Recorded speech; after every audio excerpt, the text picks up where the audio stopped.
આજે આપણે બનાવીશું કારેલા બટેટાનું નવી રીતે શાક. આ રીતે શાક બનાવવાથી કારેલા બિલકુલ પણ કડવા નથી લાગતા. તો કારેલા બટેટાનું શાક બનાવવા સૌ પ્રથમ આપણે કારેલાને સારી રીતે સાફ કરી લઈએ. કારેલું સારી રીતે સાફ થઈ જાય ત્યારબાદ આપણે તેમાંથી ગોળ ગોળ સ્લાઇસીસ કટ કરી લઈએ. પતલી પતલી સ્લાઇસીસ રાખવાની છે. ઘરમાં જો કોઈ કારેલા નહીં ખાતા હોય તો મારી આ રેસીપીથી એક વખત શાક બનાવ્યું તો બધા જ કારેલા ખાતા થઈ જશે.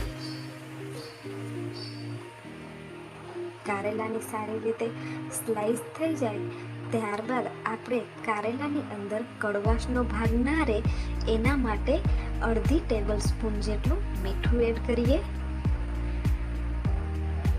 મીઠું એડ કર્યા બાદ તેને સારી રીતે મિક્સ કરી અને કારેલાને 2 થી 3 કલાક માટે રહેવા દઈશું.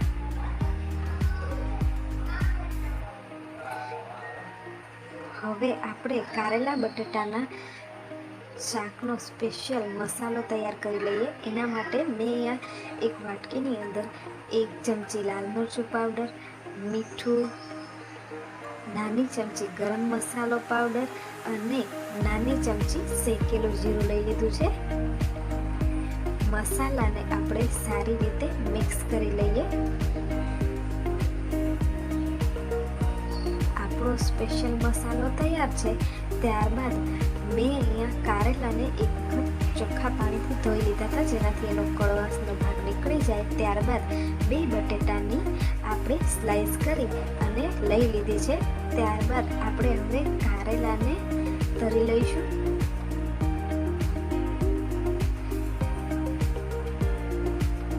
એકવારમાં કઢાઈની અંદર જેટલા કારેલા સમાય એટલા જ એડ કરવાના છે.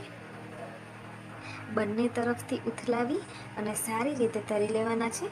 તમે જોઈ શકો છો કેવા સરસ ક્રન્ચી કારેલા થયા છે. ત્યાં સુધી મેં તળી લીધા છે. હવે આપણે બટેટા એડ કરીશું. બટેટાને આપણે ક્રન્ચી નથી કરવાના, બસ બટેટા આપણા સારી રીતે ચડી જાય એટલી વાર જ તરવાના છે. બટેટા પણ હવે આપણા સારી રીતે તરાઈ ગયા છે. એને પણ આપણે લઈ લઈએ. બટેટા અને કારેલા સારી રીતે તરાઈ ગયા છે. હવે આપણે એની અંદર આપણો સ્પેશિયલ મસાલો છાંટી દઈએ.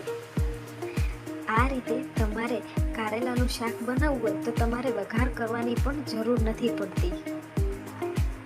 એવું સરસ ટેસ્ટી શાક બની અને તૈયાર થઈ જાય છે.